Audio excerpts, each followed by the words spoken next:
અરે ગાડીની આગળની સીટે તો બે હતી, આડી બેહીને પગ મારા ખોડે રાખતી. અરે ગાડી મોજી ગાના ગીતો એ વગાડતી, મસ્ત હતો મૂડ ને વિડીયો બનાવતી. અરે મારી ગાડીની સીટ ખાલી થઈ,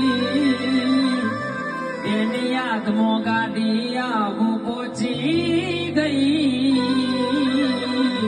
સીધા સાદા ને એને શેડી કરી ગઈ, સીધા સાદા ને એના શેડી